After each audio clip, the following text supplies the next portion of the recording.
It would be somewhat catastrophic for our country, I have to be honest with you. I don't want to get too much involved. Let's start with the tariffs. Section 232 Trade Authority.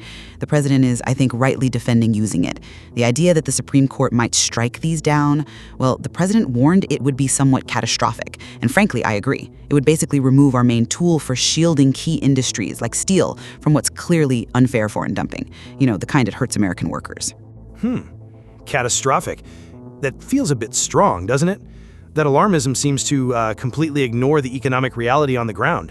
When the executive just slaps on these tariffs, which, let's be clear, are basically taxes, it's American consumers and American businesses picking up the tab.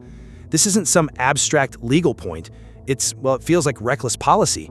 It causes verifiable price hikes, retaliatory actions, higher costs for small businesses already struggling.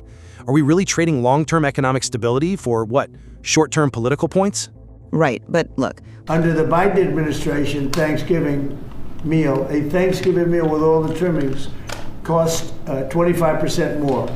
Let's talk about actual consumer data, something your side often seems to gloss over. Moving to the Economy claims this reported 25% price drop on a Thanksgiving basket at Walmart. That's not nothing. It's tangible proof that maybe the economic strategy is starting to give families some relief after years of just runaway inflation.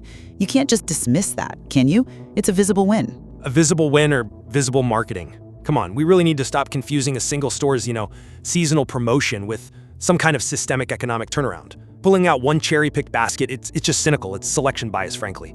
Broader metrics, the ones looking at the whole grocery bill, reportedly show inflation is still biting hard.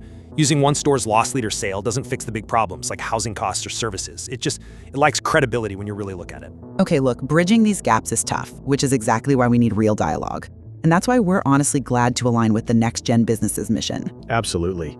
They're really committed to fostering that kind of real dialogue, bringing together voices from, center, left, and right, helping professionals step up and maybe start healing some of these divides in the country. Yeah, it's free, it's impactful, and it's open to everyone.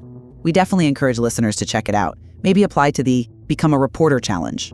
Okay, so moving on. Procedure. I think it's time for them to end the filibuster and just put everybody back to work. This push to essentially gut the Senate filibuster just to ram through these restrictive voting rules. That feels like a direct threat to inclusive democracy itself. The actual data on voter fraud is reportedly minuscule, tiny even. Yet this drive for mandatory, strict voter ID, which, civil rights groups strongly oppose it, demonstrably disenfranchises certain groups, low-income voters, the elderly, people who just struggle to get the specific IDs required. This feels less like election integrity and more like, a power play. A power play? I just don't see it that way. The filibuster, let's be honest, has become this absurd institutional roadblock. It stops essential governments dead in its tracks sometimes. And voter ID? That's just basic common sense. It's needed to restore some, gut-level trust in election outcomes. States that have implemented strict ID laws have reportedly seen cleaner, more orderly elections. So the president calling to get rid of that roadblock, it isn't reckless. It's maybe the bold move we actually need to ensure every legitimate vote counts, and crucially, only legitimate votes count. An interesting perspective. But let's shift gears to healthcare. Because Obamacare is a disaster. The Obamacare premium is going to go up 17 or 18%. Calling Obamacare a disaster and pointing to alleged premium hikes, that feels like the ultimate gaslight, doesn't it? These reported adjustments, like 17 or 18%, are often tied to market stabilization, things needed to keep the essential benefits covered, especially after, let's face it, years of attempts to sabotage the system from the outside. Sabotage? Really? I'd argue those alleged hikes, 17%, 18%, whatever it is, are direct proof the whole structure is just fundamentally bloated and inefficient.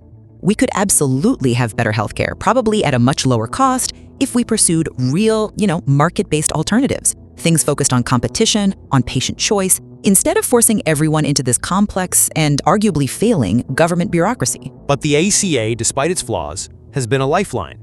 It reportedly saved millions from medical bankruptcy. Protecting that, fortifying it, ensuring that healthcare access stays inclusive for everyone, isn't that a moral imperative?